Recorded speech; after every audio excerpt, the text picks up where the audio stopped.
think we're going to be doing Stiletto next, right? Correct. As a matter of fact, if everyone wants to get out their Stiletto and So I can tell you a cute story about this one. I So- figure with a name like Stiletto, there would be one. So I started Moonlight Meadery with desire because I was chasing my desire, and at the time I was courting my now wife Bernice, and so I was coming up with fairly provocative and sexy names because my tagline for Moonlight Meadery is "Romance never tastes." Is it romance never tastes? No, romance by the glass. Sorry, combining all my company trademarks into one. So romance by the glass, because my first one was curl your toes with mead. And then one of my buddies said, yeah, but toe curling can be the opposite of what you're trying to suggest. So then I said, all right, we need something a little more classier. And Julia Hertz from Brewers Association said, nobody's ever kind of captioned what you've come up with for Mead, and she was one of my very biggest supporters for when we went pro on this stuff. But I went to a lot of homebrew parties. I poured a lot of mead for a lot of women, and the women were knocking each other over to get to me to drink the bottle. And I think of myself as a cute guy, but not the most attractive guy in the room. And when I saw this, I said, there's got to be something here, right? Like there's got to be more to this. And that's why I really worked on trying to market mead towards women versus towards men. And then I got some backlash from the male sales force saying, we can't sell these meads with these silly girly names like sensual and tease and flirt. Do you have anything like Viking's Blood or Kill the Golfers? Or, I'm like, no, that's not the market I'm trying to go for, right? Like, and if you look at my price point per margin per bottle, I wanted the price to be on average for the first meads under $20 a bottle. I'm like, so under 20, it had to be under 750 milliliter bottle because I couldn't afford it if it was going to be that big. And a lot of psychology involved, but I spent a lot of time flirting with women over the years and pouring mead for them, and at national homebrewers parties and behind jockey boxes and such. And I'm like, you just got to make it appealing. You got to give them a reason, a story, a piece, and that they can tag onto. And so for Stiletto, I was like, it's an apple mead with a kick, right? Like the Stiletto kick, that currant really just gives you that nice little, and nobody wants a Stiletto kick. that's the worst thing in the world I could think of ever getting kicked by. So I'm like, yeah, that fits. And so, we played around with that, and I got my wife's blessing on it. But I wanted to call sensual, which is our traditional mead, buck naked. And she's like, nope, you're never calling a mead buck naked. So, I'm not the best at marketing, but I've got a pretty creative, sensitive, funny flair towards what works and what doesn't. And she came up with a name for one of our meads, which is Kama Sumatra, which is a coffee and vanilla mead that we position to be a perfect dessert style mead. So we play around with names and see what we can do. But when you see meads out there like or names of wines and stuff, like Menage a Trois, you're like, okay, well, if they can do this, why can't I play around in this space? Some of my customers find, not the end customer, but the stores in between find those names objectionable and will not carry such products. So that's why if you were to come to New Hampshire and go to Market Basket, which is the largest grocery store chain in the state, they won't carry Desire because they feel it's a little too unfamily friendly of a name. And even though they carry things like Paramore, which literally means worse than Desire, in my opinion, but it's to each buyer is their own. That's interesting that even the name can be a deterrent. Like you're already like kind of a niche market or niche or whatever the word is, but like then to top it all off, you have a fun wordplay association with it, and you can't always use it to get where you need to go. That's well, I made a session or apple ginger mead or cider, and I called it G Sting. And like, That did not fly down in the south part of the United States. They thought that was just a horrific name, but I created a. So my Seattle distributor asked for me to create a mead that might play well into to their clientele market base for some of the bars. So I came up with a boysenberry mead called Boys and Berries, and that's all like hotcakes. Yeah, so I mean, I everybody to each their own in my world, but I don't. I'm happy to just try to make stuff people like. So tell us a little bit about this. Real black currants, or are you using the concentrate here? Or So actual apples. So we press the apples to juice, and we then cut it with a black currant mead that's about 14%. So we make one mead called Embrace, which is our black currant mead, and then we'll blend that to make whether we're making No Need to Argue, or not, sorry, No Need to Argue, Stiletto, or one of the other ones. So it's really easy once I get a base mead made, whether it be sweet or dry and tart like Embrace, and then take my Blossom, which is sweet, and my Embrace, which is dry, and get the ratio right to make something like this for you guys. Like I can make this in my sleep. I know the flavor. I know the tartness I want. I think about cheese and how I want this to work with cheeses and other foods. And it's all, to me, it's all gastro or about flavors. so this was the one that you had recommended dark chocolate with? Yeah. So the chocolate and the currant really play off each other nicely. So you get that smoothie sharp bite of the chocolate with the tartness of that currant with the softness of the apple. Um, Adds a nice little acidity to balance out that chocolate and cut the fatty notes down.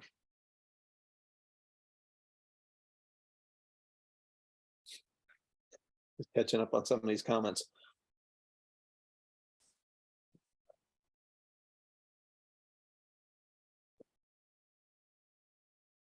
So what volume is our base mead batch?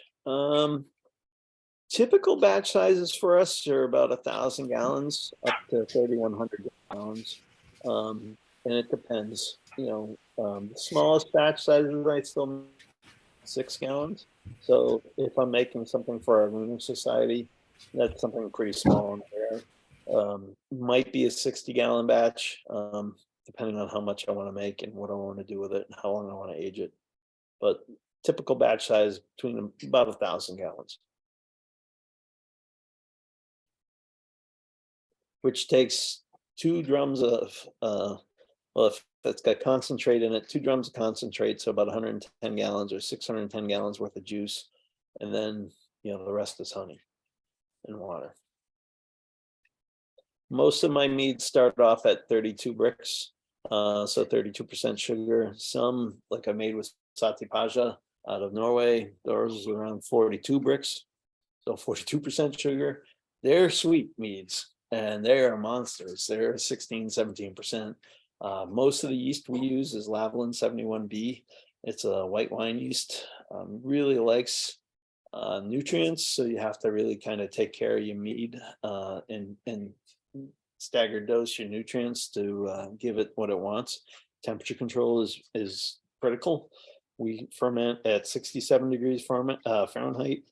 We allow a 3-degree temperature shift, so it can go as low as 64, as high as 72, but we really try to stay at the 67-degree mark. So you said formerly not all meads are Lalvin 71B. That's interesting because I've heard you speak on multiple podcasts about that, where 71B is like the go-to. What else are you dabbling with, if I can ask? No. I'm saying I said I'm reaffirming what you just heard me say. Gotcha. So 71B is the yeast I use for everything. If I'm doing a wild spontaneous fermented mead, like Curiosity, that had some Brettanomyces and Lactobacillus added to it. We have made some meads in the past that have had some challenges. Brett and Blue, my staff did not keep the airlock inflated, and then so I was going to have it distilled down to get the alcohol back so I could use it somewhere else, but they'd already added sulfites, and you cannot distill things that you add sulfites to. So I stuck with that mead for several years, and it was blueberry. So I was trying to make my wild mead, and it went wild all right. And but it's after 4 or 5 years in the barrel, that lactobrettanomyces flavor, so it was headed towards acetic acid, right? So I thought it was going to be just vinegar, and I thought there was no chance in hell we were ever going to save this thing. And but I put it away. I put it away for a long time at a very top level of the meadery, highest shelf, which is the warmest part of the meadery. And after 4 years, I pulled it down, and so bone dry. There's literally, you want water after trying it. And I was like, wow, this is really coming along. And then, I was able to think about that flavor and think about, barrel aging and what would the oak add to it and how that would work. And, I was able to really save a 500-gallon vat that was going down the toilet, and make it into something people still love. So that sense of flavor and that sense of taste, and trying to figure out what are you going to do with something and how are you going to make it work. You can't rush to decisions. You really, the real artistry of, being a lambic brewer or a decent brewer or mead maker is understanding where you're at with what you're tasting, where you want it to get to. That's how I can blend. And I think blending is one of the things I love doing the most to make new flavors. Like, literally, I was in the office on Thursday last week, and I'm tasting the meads, and I'm like, well, this is too dry. Nobody's going to buy this. Oh, their sales guy is saying this is great. I'm like, nope. I don't care what the sales guy is going to say. I got to care what I got to say. And I said, all right, well, we make it with honey. So this is a base mead, traditional mead. We can add this to this. It won't change the ratio per se. And we'll get to where we need to get to, and we'll have a finished product that customers will love. And that's the art of being a mead maker.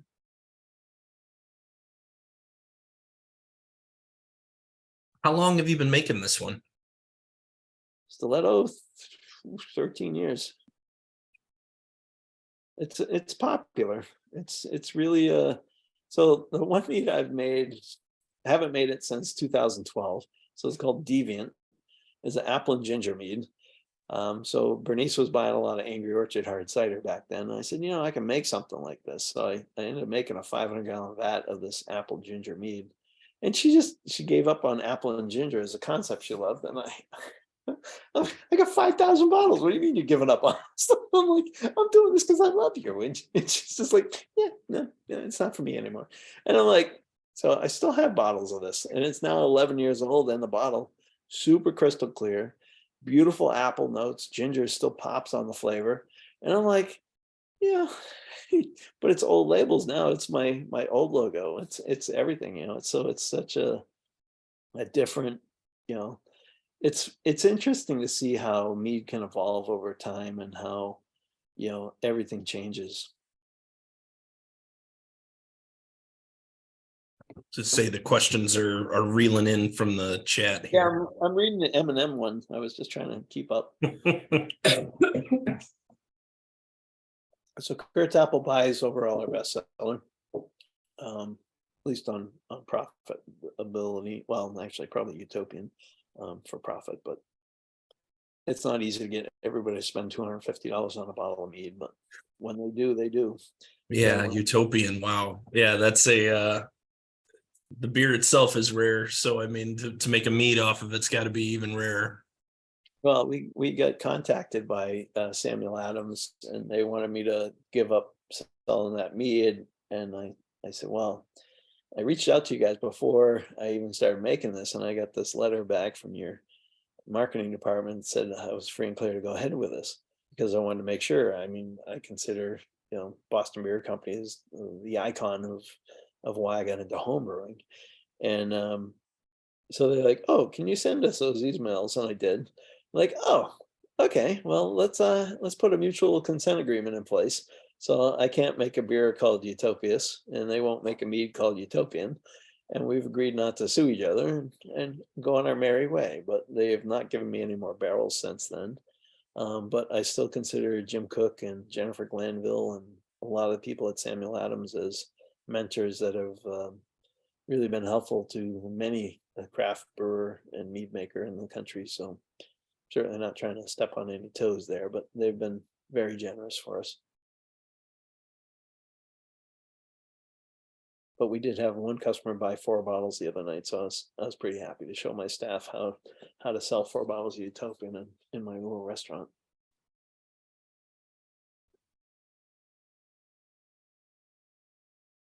It's open mic, people. Feel free to chime in with comments or questions as we go here. Another 5 minutes or so, we'll switch over to Kurt's apple pie. Or maybe we just need to now. How's everyone doing? We're doing well. We're doing great. The Stiletto is amazing. Yeah, that's one of our unsung heroes. So Very good. the marketing plan that I had for my company was we had main grocery stores, like like the box store chains that will carry our product. But then I wanted to have product that smaller, more boutique shops might carry. So that's where like Stiletto and Embrace and several other flavors, have come into play. And one of the craft beer bars down in Texas asked me to make a mead that was a coffee, maple, and I think chocolate, and I called it brunch, and that is killer. Like that is so crazy tasty. And I'm like, it's like, yeah, anytime you want to make more of that, just call. And I'm like, I got more. Just get your distributor, pay me, and we'll send more to you. But yeah, I love to play around with flavors, and I did a dill pickle. No, it was a cucumber mead. Okay, that's less scary. Yeah, this was actually quite enjoyable. So I've judged mead. I was just saying, we've seen it. now. It's been good. I said it's quite popular. You guys try it at the Homebrewers Conference back when I brought it?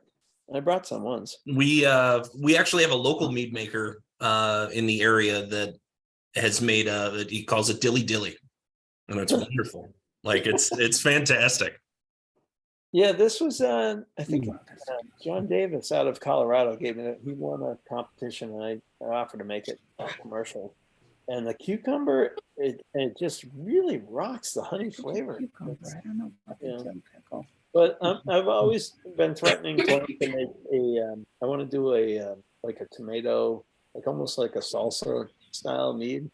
I'll have to get invited to speak at one of the AHA events again in the future and get in there and do that. But